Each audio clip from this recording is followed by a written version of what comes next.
माझी ओळख करून तुम्ही संसदेचा सेक्रेटरी सिद्धेंद्र अर्जुन फडके. आपण एका अत्यंत महत्त्वाच्या विषयावर बोलणार आहोत. तो विषय म्हणजे जमीन विकल्यावरती लागणारा कर. तो कर कसा आणि का लागतो याच्यात थोडक्यात मी तुम्हाला माहिती पुढे देणारच आहे. पण today we are gathered not just to talk about land, just talk about our identity, our future, our livelihood. म्हणजे आपण एका जमिनीबद्दल नाही बोलत, आपल्या फ्युचर बद्दल. बघा, एक टॅक्स जिथे कोणाला नोटीस येते ते अल्सो स्वतः इंडिव्हिज्युअल नसते, ती पूर्ण फॅमिलीवरती बर्डन असतो. तो बर्डन न येण्यासाठी काय तरतुदी आहेत त्यामार्फत मी तुम्हाला सल्ला करेन. तर याच्या अगोदर जाण्या अगोदर इथे कोणी जर जमिनी काही ऍक्विशन झालेले आहेत, कोणाला इन्कम टॅक्सच्या जर नोटीस प्राप्त झाल्या असतील तर माझ्यासोबत संपर्क साधावा. कोणी असते तुमची ओळख त्यांच्यासोबत संपर्क साधावा, मी तुम्हाला योग्य ते गायडन्स करेन. तर जसं मी बोललो, जमिनीवरती लागणारा कर त्याला बोलतात भांडवली नफा म्हणजे कॅपिटल गेन. त्याचे थोडक्यात इतिहास सांगतो. हा कर भारतामध्ये 1949 मध्ये निकोलस कार्डोन या संस्थापकाने संसदेत मांडला. 1957 मध्ये तो पूर्ण भारतामध्ये लागू केला. तो पहिला कॅपिटल गेन भारतामध्ये 2018 साली लागू केला. म्हणजे कधीच जमिनीवरती कर लागला गेला नव्हता. जमीन विकल्यावरती 2018 साली पहिला कॅपिटल गेन कर लागू करण्यात आला. तर त्याच्यात दोन विभाजन केले, एक लॉंग टर्म कॅपिटल गेन, एक short term capital gain. Long term capital gain हा 112 सेक्शनच्या अंतर्गत मोडतो. शॉर्ट टर्म कॅपिटल गेन हा 111 सबसेक्शन अ या अंतर्गत मोडतो. याचं काय आहे, जर शॉर्ट टर्म कॅपिटल गेन कसं कॅल्क्युलेट होतो टॅक्स, ज्याचा जमिनीचा ताबा 24 महिने त्याच्यापेक्षा अधिक काल, त्याशिवाय कमी काल आपल्याकडे असतो तेव्हा शॉर्ट टर्म कॅपिटल गेन मध्ये कन्सिडर होतो. आणि लॉंग टर्म कॅपिटल म्हणजे काय, 24 महिने त्याच्यापेक्षा अधिक काळ आपल्याकडे जमिनीचा ताबा असतो तेव्हा लॉंग टर्म कॅपिटल मध्ये टॅक्स कॅल्क्युलेट होतो. हे असे दोन विभाजन केलेले आहेत. एक उदाहरण घेतो. एका शेतकऱ्याने समजा 5 लाखाला जमीन घेतली 10 वर्षा अगोदर, लक्षपूर्वक ऐका थोडंसं, आणि आज ती विकली 15 लाखाला. तर 10 लाख रुपये तुम्हाला नफा झाला जमिनीवरती.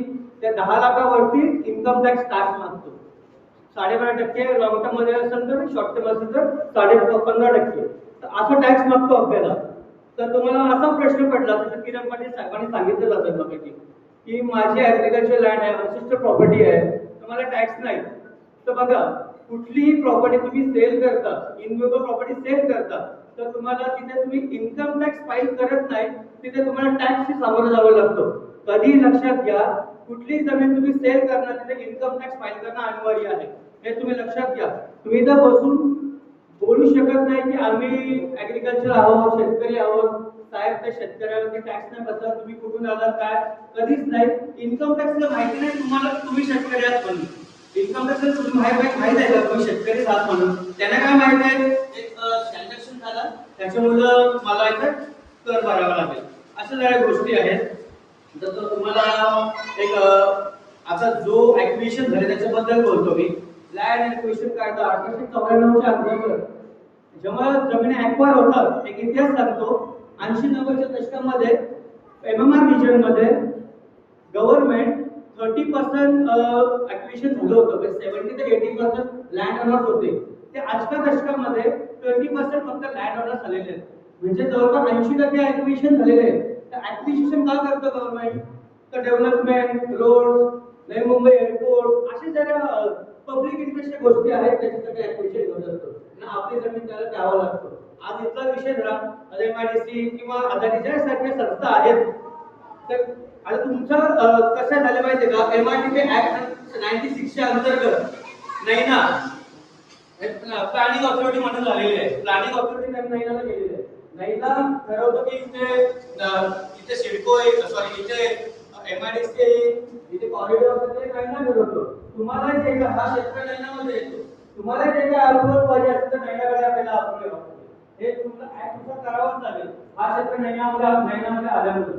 तर आता तुम्हाला एक गोष्ट सांगतो मी, तुम्हाला हा क्वेश्चन पडला असेल, साहेब मला इन्कम टॅक्स, मी जमीन विकतो पण इन्कम टॅक्स कसं माहिती होतं मी जमीन विकली म्हणून.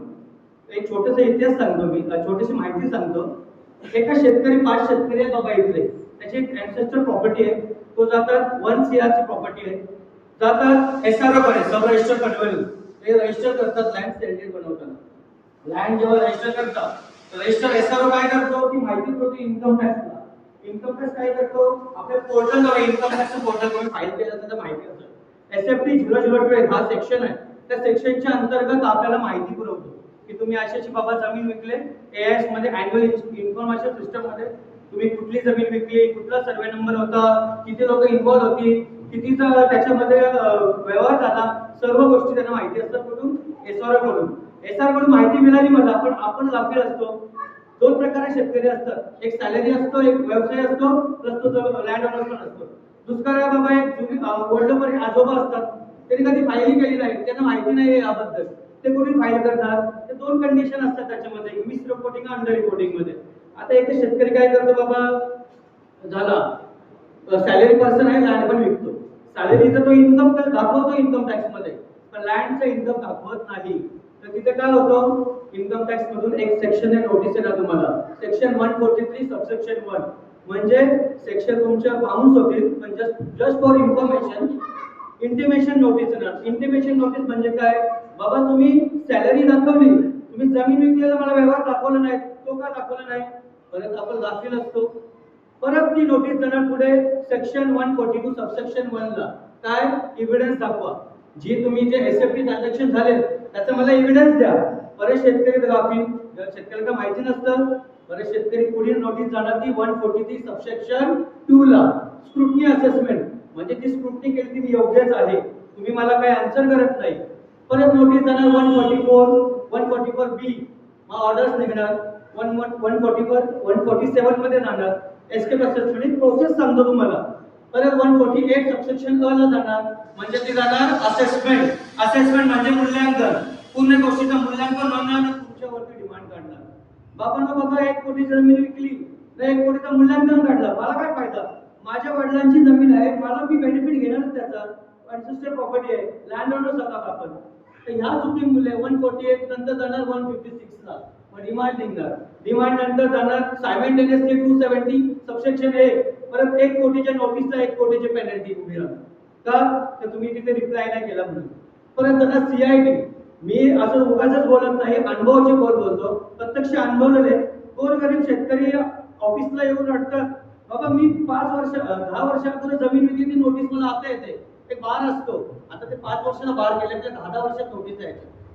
म्हणजे विचार करा, एक गोरगरीब शेतकरी एक जमीन विकतो, लग्न करतो, घर बांधतो, मी पण आग्रीच आहे, या गोष्टी आपल्या ज्या मूलभूत गरजा आहेत तो पहिला करतो, नंतर इन्व्हेस्टमेंटच्या मार्गाला लागतो.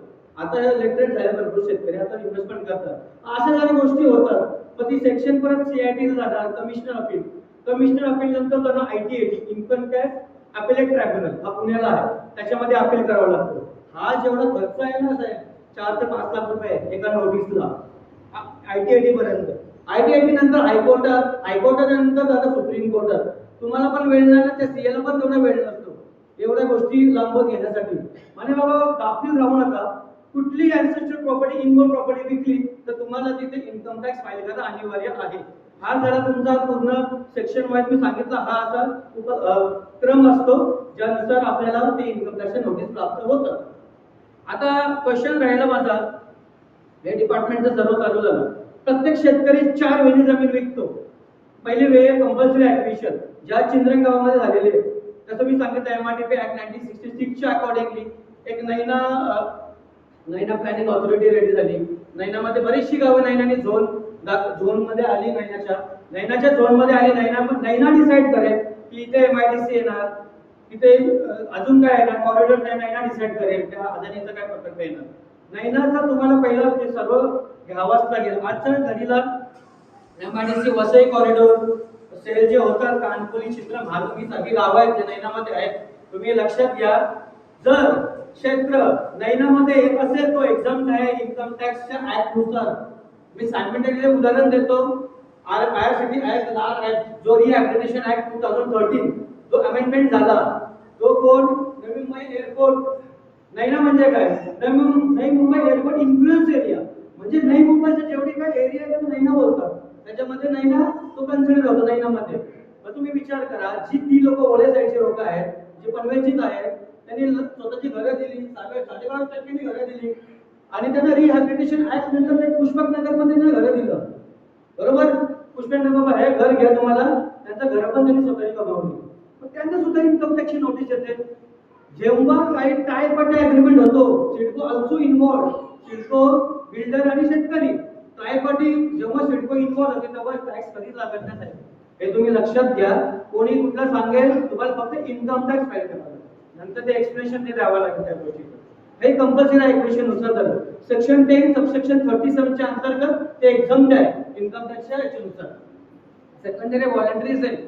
आता मी एक गरीब शेतकरी आहे समजा, माझ्या वडिलोपार्जित अँसेस्टर प्रॉपर्टी आहे, मी विकली, आर्थिक समस्या आहेत मला जर लग्न करायचं आहे, मला बहुतांची समस्या आहे. मी काय करतो, ती प्रॉपर्टी घेतो, एक बिल्डर पकडतो, व्हॉलंटरी सेल करून टाकतो. व्हॉलंटरी सेल म्हणजे काय, डायरेक्टली जमीन देणं, बरोबर. तेव्हा टीडीआय डिडक्ट होतं बघा सेक्शन 194 IA मध्ये 1%. एक कोटीची जमीन विकली तर 1 लाख रुपये डिडक्ट होतात. इन्कम टॅक्सची फाईल न केल्यामुळे ते आपल्याला 1 लाख रुपये सुद्धा गमवावं लागतं. तर तो पण नुकसान झाला आपला. जेव्हा व्हॉलंटरी सेल होतं ना तेव्हा इन्कम टॅक्स फाईल करा, टीडीएस पण रिफंड व्हायचे तरतुदी त्याच्यामध्ये आहेत, हे तुम्ही लक्षात घ्या. सेकंडरी आहे सेक्शन 54F आणि 54B. हा महत्त्वाचा सेक्शन आहे. सेक्शनचं महत्त्व असं आहे की 2001, आता हा नीट लक्ष देऊन ऐका, 2001 इन्कम टॅक्सने काय केलं, बेस इयर पकडलं. बेस इयर 2001 म्हणजे तेव्हा जमिनीचा भाव सांगतो, समजा XYZ असेल तरी 100 रुपये बेस इयर पकडलं. आज फिनान्शियल 25-26 363 रुपये, 350 गुणिले महागाई वाढली, बरोबर. त्याला CII बोलतात, inflation, cost of inflation index. Inflation म्हणजे वाढीव भाव. या गोष्टी वाढल्या, आपली महागाई पण वाढली, जमिनीला पण त्या हेतूने भाव आलं. हा कॅल्क्युलेशन कधी होतो, जेव्हा इंडेक्स कॉस्ट काढले जाते. कशासाठी, जेव्हा जमिनीचे मूल्यांकन काढलं जातं तेव्हा इंडेक्स कॉस्टचा बेनिफिट इथं भेटला जातो. सेक्शन तेव्हा 54B आणि F काय काम करतो, एका शेतकऱ्याने 50 लाखाची जमीन घेतली, 40 लाखाला विकली, 40 लाखाची अजून एक जे लँड परचेस केली, 50 लाखाची जमीन विकली, लगेच विदिन इयर मध्ये 40 लाखाची ऍग्रिकल्चर लँड विकत घेतली तर 10 लाखावरती टॅक्स लागेल. 40 लाख 54F मध्ये माफ आहे. म्हणजे तुम्ही विचार करा, कुठे जमीन विकली असेल तर लगेच इन्व्हेस्टमेंट करा, तेवढं एक्झाम्प्ट आहे. कुठे फ्लॅट व्यवसाय झाले घेतला तर 54F मध्ये ते एक्झाम्प्ट आहे. हा सेक्शन इम्पॉर्टंट आहे आपल्यासाठी. थर्ड आहे व्हॉलंटरी जॉईंट डेव्हलपमेंट अग्रीमेंट. आता चंद्रगावच्या लोकांनी 80% ऍक्विजिशन झालेलं आहे. इन्कम टॅक्स गव्हर्नमेंट जागा घेतलेले आहे. 20% लोकांनी काय केलं, एक बिल्डर पकडला, JDA केला. बहुतांश बिल्डर आहे ते. JDA काय सांगतो बघा थोडक्यात, माझ्या वेळ ना जास्त घ्या. 50-50 ला आपण, मी शेतकरी 50-50 ला जमीन देणार, त्याचं काय काम राहणार, कन्स्ट्रक्शन करणार, त्याचं तो काम राहणार. मोबदला मला काय भेटणार, 50% युनिट्स म्हणजे फ्लॅट. मग त्याचा एक टाइम असतो, OCCC चा एक टाइम असतो. जेव्हा काही OCCC आपल्याला रिसिव्ह होत नाही तोपर्यंत इन्कम टॅक्स आपल्याला लागत नाही. सेक्शन 45 सबसेक्शन 5 च्या अंतर्गत नाही GST लागत. फक्त अलॉटमेंट लेटर जेव्हा आपल्या हाती येतो, जेव्हा अलॉट होतं फ्लॅट, तेव्हा आपण जेव्हा सेल करतो तेव्हा आपल्याला इन्कम टॅक्स कॅपिटल गेन लागतो. तेव्हापर्यंत होल्डिंगला कधी टॅक्स लागत नाही, हे लक्षात घ्या तुम्ही. म्हणजे बहुतांश अशा तरतुदी आहेत ज्या गव्हर्नमेंटने इन्कम टॅक्स दिलेल्या आहेत, त्याचा लाभ घेता येत नाही. काही सीए असतात पैसे काढण्यासाठी, मी कोणाचं वैयक्तिक जात नाही. योग्य तो सल्ला घ्या. आज आमची जी संस्था ती खंबीरपणे उभी आहे तुमच्यासोबत. का शेतकरी, आम्ही एक शेतकरी आहोत, आम्ही बघितले शेतकऱ्यांना रडताना आमच्यासोबत. अशा काही गोष्टी, आपली जमीन आपणच विकायचं असं नाही. या जमीन विकण्याची तरतुदी आहे, तरतुदीला सामना करावा लागेल आणि त्या गोष्टींचा परतावा करावा लागेल आपल्याला. आता तुम्हाला सांगतो, सर्व गोष्टी मी सांगितल्या. आता जमीन आपली कॅपिटल असेट म्हणजे ती अर्बन क्षेत्र आहे की रुरल क्षेत्रामध्ये कोण ठरवतं? अर्बन क्षेत्र आहे की रुरल क्षेत्र आहे? अर्बन म्हणजे काय, शहरी भाग. रुरल म्हणजे काय, गावखेडचा भाग, बरोबर. त्याच्यात 2 कमिटी असतात महानगरपालिकेमध्ये. एक एरिया कमिटी, एक टाउन एरिया कमिटी. या दोन्ही कमिटी काय करतात, सेक्शन 2 सबसेक्शन 14 या अंतर्गत काय करतात, विथिन एरिया 8 किलोमीटरचा दायरा असतो त्यांचा. या दायऱ्यामध्ये महानगरपालिकेच्या आतमध्ये जमिनी येत असतील त्या अर्बन ऍग्रिकल्चर अर्बन क्षेत्रामध्ये असतात, आणि 8 किलोमीटरच्या पलीकडे जमिनी असतील तर रुरल क्षेत्रामध्ये कन्सिडर होतात. हा क्षेत्र तुम्ही बोला माझा महानगरपालिकेमध्ये क्षेत्र नाहीये, पण हा इन्कम टॅक्सला माहिती नाही ना महानगरपालिकेमध्ये क्षेत्र आहे की नाही. त्यांना काय द्यावं लागेल, 8 आणि त्याच्या बाहेरचा एरिया डिस्टन्स, ना की रोड डिस्टन्स, एरिया डिस्टन्स द्यावा लागतो. यासारख्या तरतुदी आहेत, गाफील राहू नका. तर असे सारे कॅपिटल असेट डेफिनेशन आहे. या डेफिनेशनला आपली जमीन येत असेल तर अर्बन आहे की रुरल आहे ते डिसाइड करतात. मग आपल्याला एव्हिडन्स काय लागतात? फेरफार म्युटेशन इथे सातबारा. आपल्याला जर जमीन असेल तर त्याचा आताच फार्मर सर्टिफिकेट काढून घ्या, नंतर उद्या जाऊन जमिनीचे फार्मर निघत नाही. आणि सातसारा भरायचं पहिले जुने लोकांचं ते डॉक्युमेंट म्हणून तिथं लागतो आपल्याला. ते जवळपास डॉक्युमेंट तुम्ही स्वतःकडे ठेवून घ्या हातात. कुठल्या उद्या काही नोटीस आली तर मला फोन करा, मी तुमच्यासाठी फाउंडेशन मार्फत खंबीरपणे उभा आहे. आज पीसीआयटीला भरपूर सारे सायमेंटेनियसली पेनल्टीच्या नोटिसेस चालू आहेत. ते का चालू आहे? तर शेतकरी गाफील होता म्हणून. तर गाफील राहू नका बाबांना. नोटीस आहे, छोटासा काम आहे तो करा, पुढे जाऊन काय तर आम्ही तुमच्या सोबत आहोत. हे तुम्ही आज तुमच्या 10 मित्रांना सांगा ही गोष्ट.